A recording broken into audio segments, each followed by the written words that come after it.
Hola amigo, buenos días. Hace un par de días salió una noticia de que el gobierno quiere que en las aulas se den un tipo de actividades que tienen relación con el 50 aniversario de la muerte de Francisco Franco. Y lo que busca el gobierno de Pedro Sánchez es hacer quedar mal a la figura de Francisco Franco. Es una especie de debate en que los alumnos de secundaria, los alumnos que más o menos están en una edad aproximada de 17 años, o sea, en la adolescencia, pues tienen que contestar sí o no a una serie de preguntas relacionadas con la guerra civil y con el franquismo, la etapa de Franco. Y según lo que vayan respondiendo, pues la cosa va de que en todo un espacio, la aula o una sala de la escuela, en el medio tienen que poner lo que se llama una cinta de carrocero o una cinta de carretero. Bueno, una cinta adhesiva que se pone en el suelo de la mitad de todo el espacio y según lo que contesten los alumnos se tendrán que poner a un lado o al otro. Y no se permiten preguntas. El profesor hace las preguntas y los alumnos tienen que contestar sí o no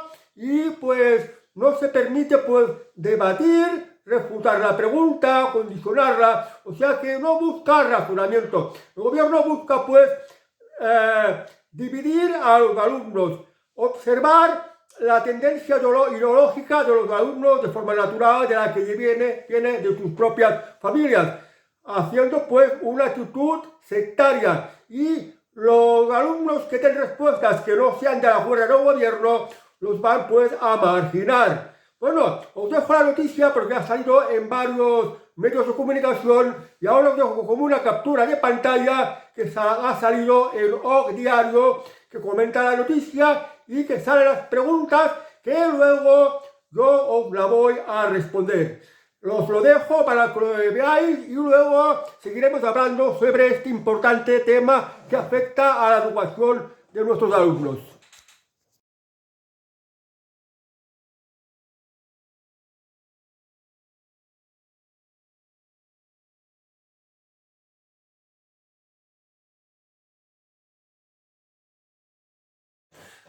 Bueno, pues ya habéis visto la noticia. Esto pues va de adoctrinamiento, que lo de adoctrinamiento de la escuela ya es algo que se da en las comunidades autónomas, que son los que tienen la competencia de educación, y en el resto de todo el territorio español.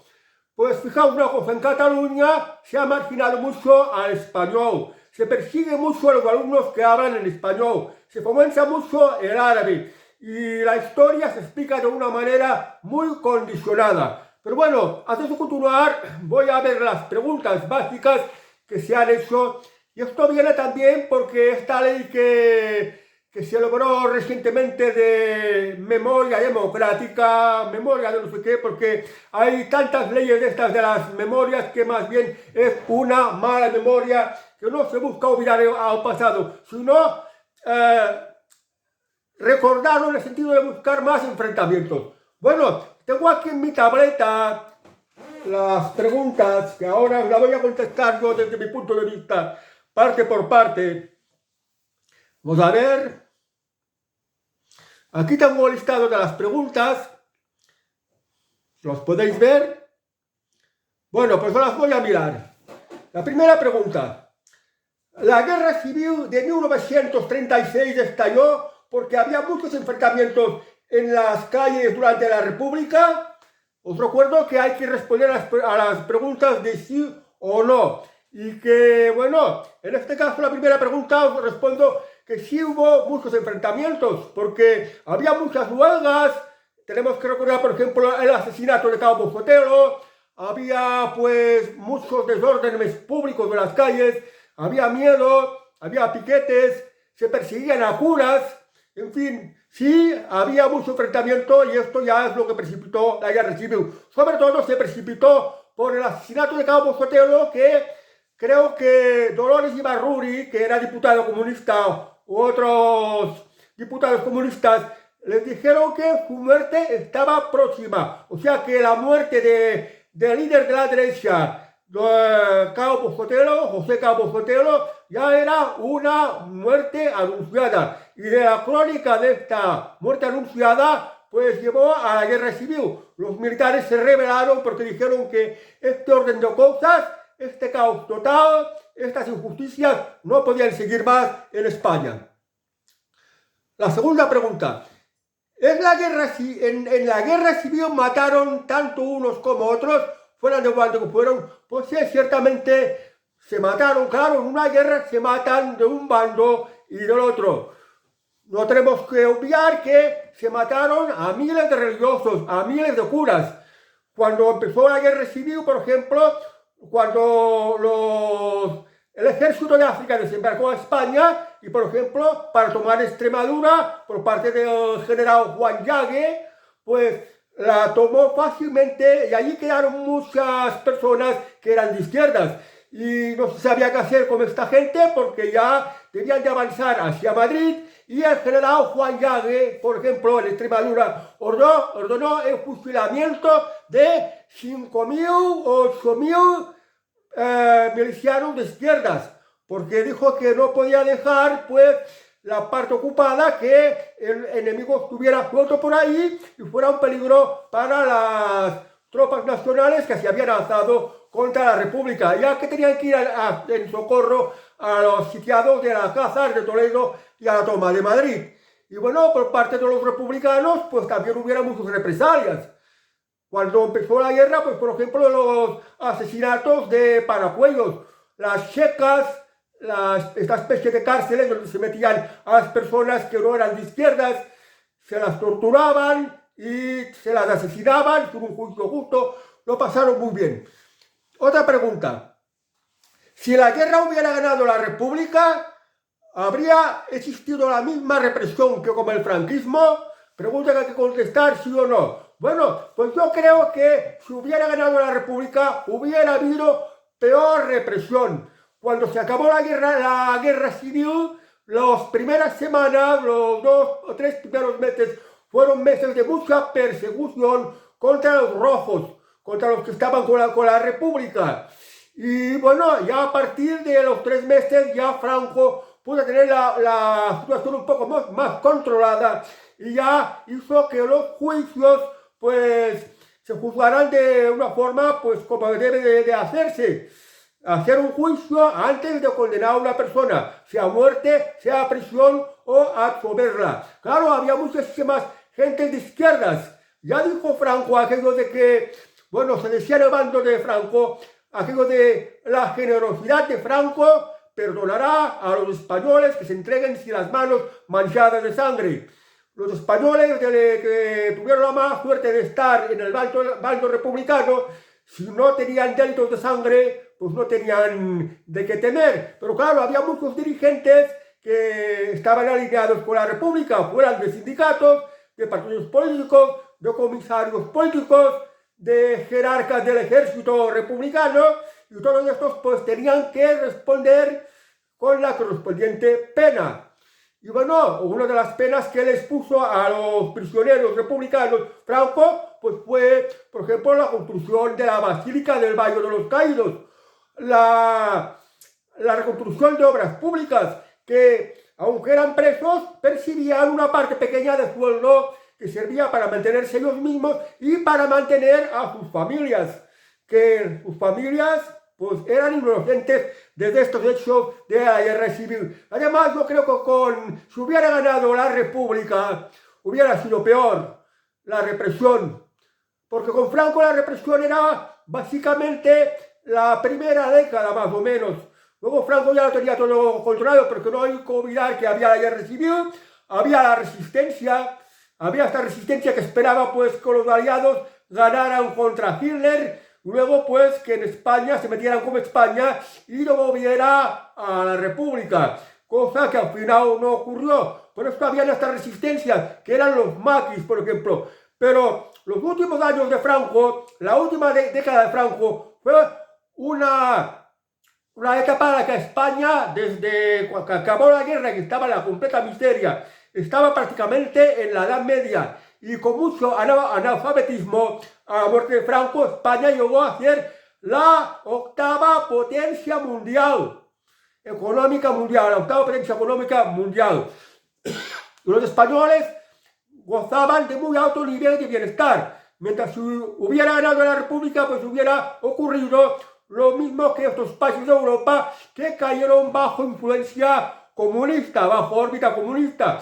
Países como Polonia, Hungría, Checoslovaquia, Rumania, Bulgaria, Moldavia, Ucrania, pues son países que, como lo que conlleva el comunismo, miseria, falta de desarrollo, falta de libertades, muchísima persecución policial, por ejemplo, en la llamada República Democrática Alemana, que era la Alemania comunista y no era democrática, pues había la Stasi que perseguía mucho a los ciudadanos. O sea que si hubiera ganado la República, España creo que se hubiera convertido en un país satélite de la Unión Soviética, de la Rusia comunista, y hubiera seguido pues por los mismos caminos que estos países europeos que llegaron a formar parte del Pacto de Varsovia. Y bueno, pues como ganó Franco, pues Franco hizo eso que se llamaba el Centinela de Occidente. Es decir, que era frenar contra el comunismo en la parte más alejada de Europa, que era España. Bueno, aquí dice: la ayuda prestada desde el extranjero a la República fue la misma que se prestó a Franco. Bueno, cuando empezó la guerra civil, la parte de la República era la que tenía las mejores armas y tenía el ejército más grande. La parte nacional, los que sublevaron contra la República, contaban con el ejército de África y con los principales cuadros militares, es decir, los militares más preparados. El ejército de África era el mejor ejército que tenía España, porque ya en la década de los años 20, Marruecos, el protectorado de Marruecos, las tribus marroquíes estaban en guerra contra España y allá adquirieron experiencia de guerra. Esta experiencia de guerra que adquirió el ejército de África, trasladándose a la guerra civil, pues aunque eran inferiores en número, inferiores en armamento, pues tenían los militares mejor preparados, los oficiales mejor preparados. La parte republicana tomó el oro del Banco de España, todo el dinero de España, y se lo entregó a los rusos, la mayor parte, porque más o menos un 10% del oro del Banco de España se guardó en un banco de Francia, que al ganar Franco la guerra civil, Francia devolvió este oro del Banco de España a la España de Franco. Y el resto, 90%, se quedó en la Rusia de Stalin, que sirvió para financiar el ejército ruso en la Segunda Guerra Mundial. Y también sirvió pues para pagar la ayuda de Rusia en armamento, en comisarios políticos. Y no hay que olvidar, por ejemplo, que la República también contaba con la ayuda de las brigadas internacionales. Decenas de miles de soldados voluntarios venían a luchar contra los nacionales, a los que consideraban los fascistas. Bueno, por parte de la España de Franco, por parte del bando nacional, pues Franco recibió la ayuda de Hitler y de Mussolini, que les ayudó en armamento, pero condicionado que Franco no tenía dinero y la ayuda en armamento le tenía que ir devolviendo, pagándolo a plazos. Y bueno, Mussolini envió pues muy importante ayuda militar, porque ya era prácticamente el doble de tropas de las que eran las brigadas internacionales que luchaban por la causa de la República, mientras por la causa de Franco, con doble de tropas de lo que eran las brigadas internacionales, era la ayuda que había facilitado Benito Mussolini, el dulce de Italia, el caudillo de Italia, digamos, mientras que Hitler ayudó con la Legión Condor y con algo de armamento que en aquel momento era armamento anticuado. Otra pregunta: ¿España le debe mucho a Franco y a sus 40 años de paz? Otra pregunta que hay que contestar sí o no. Luego ya es mejor responderla pues de una manera explicada. ¿Que le debe mucho España a Franco por estos 40 años de paz? Por supuesto que les debe mucho, pero en realidad no fueron 40 años, creo que fueron unos 38 años. O sea que tampoco están diciendo de manera correcta el hito histórico, porque Franco ganó la guerra, España estaba desmoralizada, estaba en la miseria, acusaba de un enorme retraso. Los primeros años del régimen de Franco fueron años muy difíciles, había hambre, había las cartillas de racionamiento, faltaban materias primas para la fabricación y la producción. Pero bueno, Franco poco a poco, con los escasos medios que tenía, pues hizo un importante programa de obras públicas, de hacer pues pantanos para que nos faltara agua, para que nos faltara electricidad, y así pues se pudo incentivar la agricultura y la ganadería, que es lo que acabó con el hambre. Ya a principios de los años 50, pues ya se tuvieron que acabar las castillas de racionamiento porque no hacía falta. Por parte de inversión estatal puso, por ejemplo, el ININI, el Instituto Nacional de Industria, creando una diversidad de industrias siderúrgicas, industrias navales, la industria del automóvil, la SEAT, y ya también creó los planes de desarrollo. Hubo un primer plan de desarrollo, un segundo plan y un tercer plan. Y a la muerte de Franco, España estaba muy avanzada. Una persona o un hombre, cuando acababa el servicio militar, se casaba, tenía hijos y con unos 30 años ya tenía su casa o su piso pagado. Y si seguía trabajando y prosperando, incluso se compraba una segunda residencia, fuera en la montaña, fuera en el mar, para pasar el fin de semana con sus familias. Y en menos de 10 años la vivienda estaba pagada. Y esto era pues una de las cosas de la época de Franco. En la época de Franco, Franco procuraba que todo el mundo trabajara. Si no te metías en nada en política, podías trabajar y tenías mucha libertad. Y podías vivir bien y podías prosperar, cosa que en la actualidad no es posible. Y apenas los impuestos eran irrisorios. Eran muy pocos los impuestos. Esto sí, las mujeres no tenían tanta libertad. Tenían que pedir el permiso del marido. La pornografía estaba prohibida, había una censura en el cine, pero también habían en el cine unas comedias de las que hacían reír de verdad.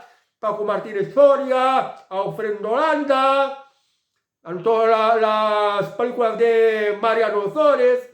Pues esto es lo que marca la diferencia, que cuando Franco murió, España era un lugar que se vivía bien, muy bien, y más bien que en comparación con la actualidad. En la época de Franco, mucha gente dejaba las puertas de sus casas y las ventanas de sus casas abiertas para que se refrescaran.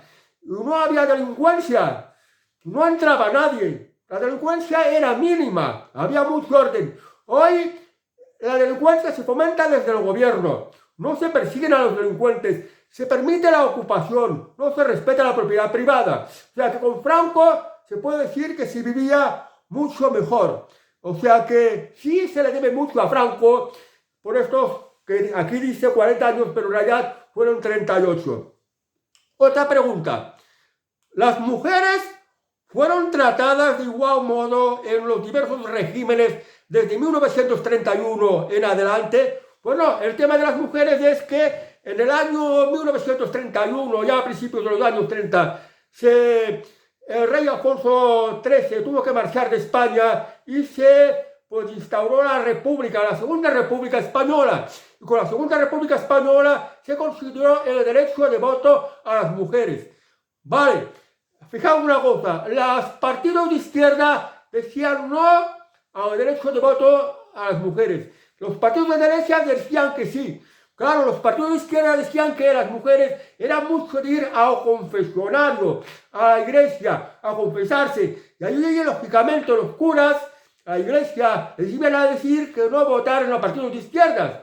Lógicamente, porque en el confesionario no solo irán a confesarse los pecados. En el confesionario, la gente del pueblo, en especial las mujeres, pues se lo explicaban todo a los curas. Porque en aquella época todo era un pecado. Y claro, lo que te iban a decir los curas es que el pecado es votar partidos de izquierdas, el comunismo, el anarquismo y todo lo que va contra los dogmas y la doctrina de la iglesia, todo esto es pecado. Por eso los partidos de izquierda no recomendaban el voto femenino, porque las mujeres pues eran muy de ir a misa. La religión impregnaba toda la vida española en una época que había mucho analfabetismo. Pero ya en la época de Franco, ya cuando se ganó la guerra, Franco quitó el derecho de voto a las mujeres. En aquella época apenas habían las elecciones a procuradores de las Cortes, porque la democracia de Franco era una democracia orgánica.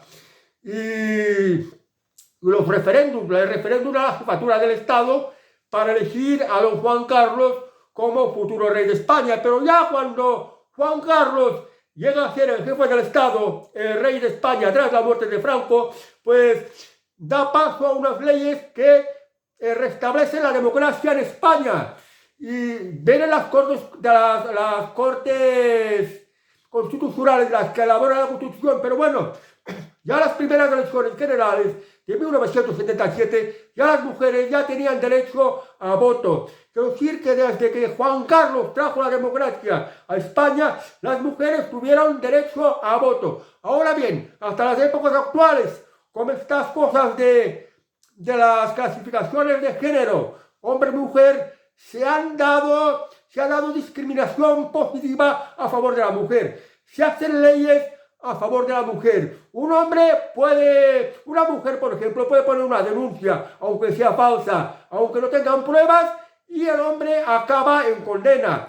Y esto que dice la Constitución de la igualdad ya no es completamente una igualdad. Ya estamos incluso en una época que las mujeres tienen muchos más derechos. Pues bueno, esta evolución de los derechos de las mujeres también se dieron en otros países, porque claro, en siglos atrás, las mujeres solo estaban para estar en casa, para cuidar a la familia, para traer hijos, para ayudar a las tareas. Los hombres buscaban la vida, eran los proveedores del hogar, también eran los que hacían la guerra, también eran los que se dedicaban a la gobernanza, pues a gobernar un municipio, a gobernar un país, a hacer la guerra, y las mujeres quedaban relegadas en un segundo plano, porque así eran las leyes, incluso en instituciones como por ejemplo la iglesia, que las mujeres, las monjas, también estaban en un segundo plano, y eran los hombres pues las que llevaban las cosas. Más preguntas. Las heridas de guerra se cerraron hace ya mucho tiempo y no merece la pena reabrirlas. La verdad es que decir que cuando se elaboró la Constitución de 1978, todos los partidos políticos estaban de acuerdo que se tenía que olvidar el tema de la guerra civil para poder convivir en democracia y en paz. Y elaboraron juntos una Constitución que fuera de gusto de todos. Claro, hay algunas cosas que, como había dicho en su momento el líder de la derecha, Manuel Fraga Iribarne, la Constitución tenía dos cosas malas: el derecho a huelga y el estado de las autonomías. Aunque ahora el Partido Popular es muy de estados de autonomías y uno los quiere eliminar, porque le interesa pues tener poder y tener sitios donde enchufar a los miembros de su partido. Pues bueno, las huelgas no es cosa que solo pueden perjudicar a empresarios y trabajadores, es que perjudican al resto de la sociedad. Y cuando haya una conflictividad laboral, pues se podría hacer pues partícipe al gobierno en buscar una solución. En todo caso, las cosas hay que hablarlas, hay que acordarlas entre empresa y trabajadores. Esto es mucho mejor. Bueno, aparte de esto ya hay lo que se llama los convenios colectivos. Las huelgas, la otra cara de la moneda de las huelgas, aunque puedan conseguir algunas cosas, pues también son muy dañinas para el resto de los ciudadanos. Estado de las autonomías. Estado de las autonomías ha supuesto más políticos, más gobiernos distintos, más leyes distintas que pueden ser discriminatorias entre una parte u otra de España. Y más impuestos, porque todo esto hay que pagarlo. Distinto sería que España pues fuera una única circunscripción política, un único parlamento y un único gobierno que pues sería más barato. Pero esto es como lo han dejado hasta ahora. Y quiero decir que, ya que estamos hablando de que si estas heridas de la guerra y vale la pena abrirlas, y se iba diciendo que la Constitución tiene derecho de huelga y estado de las autonomías, que se tuvieron que meter y estar de acuerdo para hacer una constitución común, pero que los que eran de derecha no estaban de acuerdo, pero también tenían que contentar a los que son de izquierdas, que es lo que querían, estado de las autonomías, los separatistas también, los nacionalistas, por ejemplo, del PNV, País Vasco, o Convergencia de Jordi Pujol en Cataluña en su momento. Y bueno, que hay que reabrirlas. Fijaos una cosa, desde que se hizo la Constitución española, que era una constitución de mucha concordia, de tener más o menos a todos contentos como una constitución común, no han parado de salir leyes de memoria democrática, o de memoria histórica, o de memoria de no sé qué. Sobre todo desde la época que José Luis Rodríguez Zapatero, el presidente socialista, pues abrió el melón de pues meter estas memorias que buscaban un mayor enfrentamiento, o sea, reavivar lo que eran las dos Españas. Estas dos Españas que llevaron a la guerra civil. Y ahora en estas actividades del 50 aniversario de la muerte de Franco, que el gobierno de Pedro Sánchez busca pues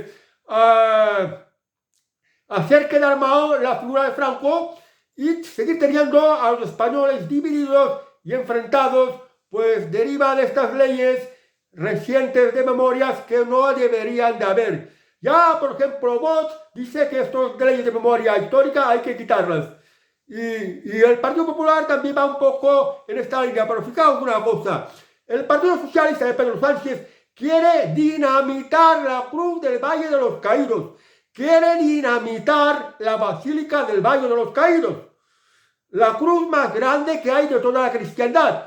Y en el Valle de los Caídos están enterrados tanto gente de un bando, del bando nacional, como gente del bando republicano, que venía a ser pues un recuerdo de una guerra civil que España tuvo la mala suerte de vivir, de afrontar, y que si bien debe quedar la memoria, pero una memoria que algo que no volviera a ocurrir, que los españoles volvieran a estar hermanados otra vez, que se conociera la historia para que no se volviera a repetir y que no se olvidaran, y solamente estaba para esto. Pero el gobierno de Pedro Sánchez hace igual que los talibanes en Afganistán. Los talibanes quieren imponer su credo y han dinamitado y derribado, por ejemplo, las enormes estatuas de Buda, porque el budismo también estuvo en Afganistán, por ejemplo. Pues esto es lo que está llevando estas actividades de seguir dividiendo a los españoles y seguir reavivando el fantasma de las dos Españas enfrentadas, de derechas y de izquierdas. Dice aquí, otra pregunta, ¿lo que pasó durante la guerra civil no podría volver a pasar en la sociedad actual? Bueno, lo que pasó en la guerra civil, otros enfrentamientos, de momento los enfrentamientos que hay son entre partidos políticos y son enfrentamientos, pueden ser feroces.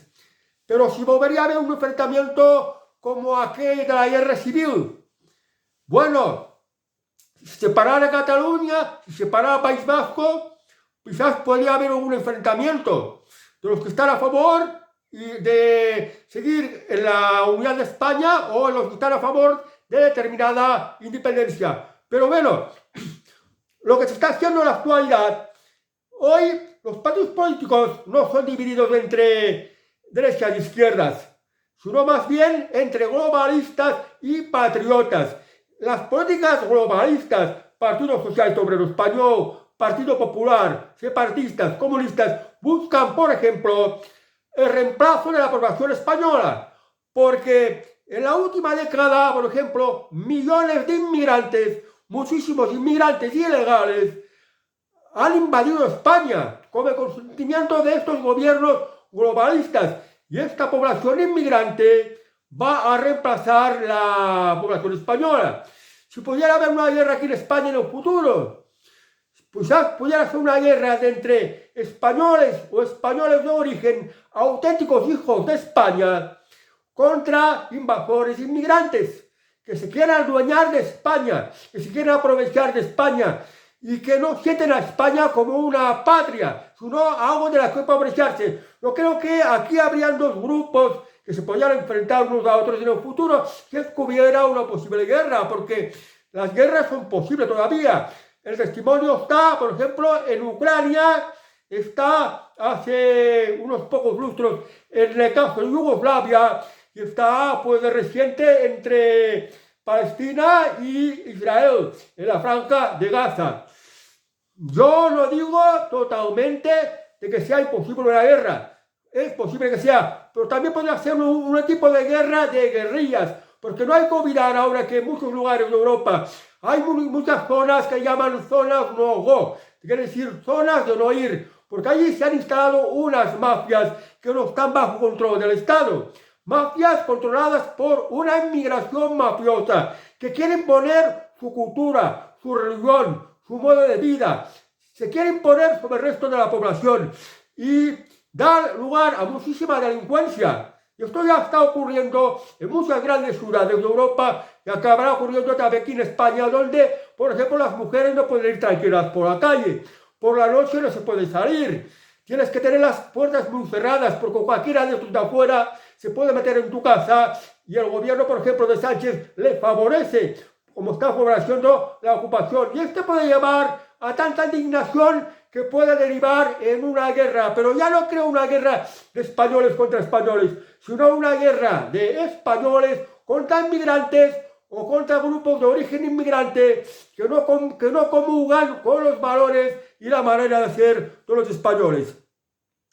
Y la última pregunta que se iba a hacer a tus alumnos para adoctrinarlos es: quienes muestran más interés en estas cuestiones de la guerra civil son personas de izquierda o muy implicadas en la política. Bueno, el tema de la guerra civil, los partidos son muy de izquierda y los separatistas sí que les ha interesado mucho estas tonterías de memoria democrática, de memoria histórica, de no sé qué, para tener más enfrentados, para revivir el enfrentamiento, porque ya se dice como que otros partidos de izquierda y separatistas son la anti-España, y otros partidos como Vox, y algunos un poquito como Partido Popular, aunque no hay que fijarse mucho en el Partido Popular, están en contra de este tipo de memorias. La guerra civil, el franquismo, esto hay que dejarlo a los historiadores. La historia, los historiadores tienen que explicar exactamente lo que ocurrió. Una guerra de católicos contra ateos, de comunistas contra fascistas, de liberales contra socialistas, de ricos contra pobres, de separatistas contra los que querían la unidad de la patria. Hay muchos factores, muchas cosas influyeron. Los valores distintos, las aspiraciones que tenían los obreros que estaban en la miseria, o los campesinos, y los dueños de fábricas, los terratenientes que tenían otros intereses. Era una mezcla, era un cóctel de muchísimas motivaciones.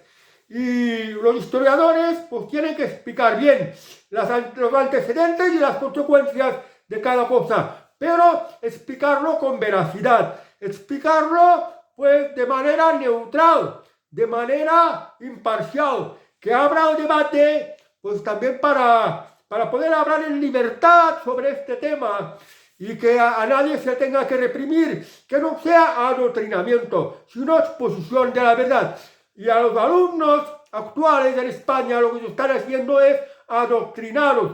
No te están contando toda la verdad. ¡Qué malo era Franco! ¡Qué cruel era Franco! Y cómo era Stalin, por ejemplo. ¿Cómo dejó Stalin económicamente a la población rusa? O sus sucesores, los jerarcas rusos. ¿Y cómo la dejó Franco? Franco recibió una España en la miseria, sin recursos, y dejó una España en la prosperidad, donde ya todo el mundo tenía oportunidades para estudiar. Casi nadie sufría de analfabetismo. No estaban robando a los españoles como impuestos. Les concedían muchas libertades. Si es verdad que se había metido a la iglesia y no se consentía pues el destape, la pornografía, había películas que se censuraban, las mujeres no tenían mucha libertad porque en la época de Franco, por ejemplo, el divorcio estaba prohibido, el adulterio pues al hombre le entregaba mucho poder, pero en este régimen de Franco estaba muy influido por la iglesia. la Iglesia Católica Romana, que le había ayudado mucho en sostener a su régimen, porque durante la guerra civil, por parte de la República, la Iglesia fue muy maltratada. Bueno, hubieran cosas, pero hay que valorar, pues, el pueblo, los ciudadanos, sí disfrutaban de un mayor bienestar. Y desde luego que sí, con Franco disfrutaban de un mayor bienestar. Todo el mundo tenía casa, se podía comprar una segunda residencia, si se trabajaba duro. Y si perdías un trabajo, tenías muy fácil encontrar otro. El Estado no te robaba ni impuestos, ni los ayuntamientos. Comunidades autónomas no existían. El gobierno de Franco no robaba impuestos. Venían turistas de afuera, que iban con bikini, y no había ninguna represión en este sentido. Los jóvenes iban a las discotecas, había los hippies, se compraban un Citroën 2 caballos, a pasarlo bien, a la buena vida. Se vivía muy bien con Franco y había mucha seguridad, casi no había delincuencia. En la actualidad, ¿qué ocurre? Inseguridad, apuñalamientos, ocupas, drogas, no se encuentra trabajo, muchos impuestos, mogollón de leyes que te confunden, que te quitan las libertades. Te obligan a ir en un coche eléctrico para pasar según qué ciudades. Y cada vez vamos a por peor. Y esto es algo pues que hay que saberlo y no hay que dejarse engañar. ¿Qué tienen que hacer los alumnos de bachillerato que les han metido este juego de adoctrinamiento para ver quiénes son de una forma o de la otra? Lo que tenéis que hacer los alumnos es leeros muchos libros. Y yo en la descripción del vídeo os voy a dejar toda una lista de libros que hablan sobre Franco y sobre la guerra civil, que el enlace os va a llevar a mi biblioteca particular. Yo tengo un blog que es prácticamente una biblioteca que pulsáis en donde tenéis que hacerlo y os llevará directamente al libro virtual que os lo podéis descargar y podéis leer. Pero no penséis que en mi biblioteca solo hay libros de Franco y de la guerra civil. Hay algunos libros de, por ejemplo, de Manuel Azaña, hay algunos libros de Niceto Alcalá Zamora, hay algunos libros, pues, ¿qué te diría? Que habla, por ejemplo, de Juan Negrín, que fue presidente de la República. El libro que más os recomendaría es el primero que os dejaré en toda la serie de enlaces. Es la biografía histórica de Francisco Franco, escrito por Ricardo de la Cierva. Habla de Franco desde su nacimiento, la época que le tocó vivir bajo la monarquía de Alfonso XII, su paso por la Segunda República, cuando se hace como el poder, hasta que se muere. Es un libro muy interesante, muy buen documentado, con muchísimas ilustraciones, que lo podéis leer. Viene en 6 tomos diferentes, para que os hagáis una idea de cómo eran las cosas de la época de Franco. También hay toda una serie de libros que podéis ir leyendo. Y en mi blog biblioteca yo intento poner libros de todas las tendencias, de todos los colores. No penséis que solo pongo libros escritos por, digamos así, entre comillas, escritores franquistas. También pongo libros de republicanos. Por ejemplo, tengo las memorias de Enrique Lister. Enrique Lister, pues era uno de los generales de la República comunista. En fin, y también varios autores internacionales que están hablando sobre la guerra civil. Tengo a George Orwell, tengo a Stanley, tengo a Hugh Thomas y tengo a Preston, por ejemplo, que es muy crítico con el franquismo. En fin, en mi biblioteca vais a encontrar muchos libros. Yo os digo a los estudiantes, no os dejéis engañar por el profesorado. Mucho profesorado en la España actual suelen ser de izquierdas y suelen ser separatistas. Nos van a dar una formación de adoctrinamiento y no os van a contar toda la verdad. Por tanto, vosotros los alumnos españoles, lo que tenéis que hacer es leer libros, aprender por vuestra propia cuenta. Bueno amigos, pues os dejo como un listado de libros que os dejo aquí abajo dentro de la descripción. ¿Vale amigos? Pues bueno, pues esto, que las preguntas que os he puesto, que os las pondré también en la descripción, tenían que ser contestadas sí o no. Yo más bien las he contestado con matices, de manera muy resumida y en base a los conocimientos que tengo yo como ciudadano español, que ya tengo una cierta edad, tengo 62 años, y no soy como los de 17 años que hacen el bachillerato o la enseñanza secundaria y que a lo que va destinado este tipo de actividades impulsado por el gobierno de Pedro Sánchez. Vale amigos, adiós y hasta el próximo vídeo.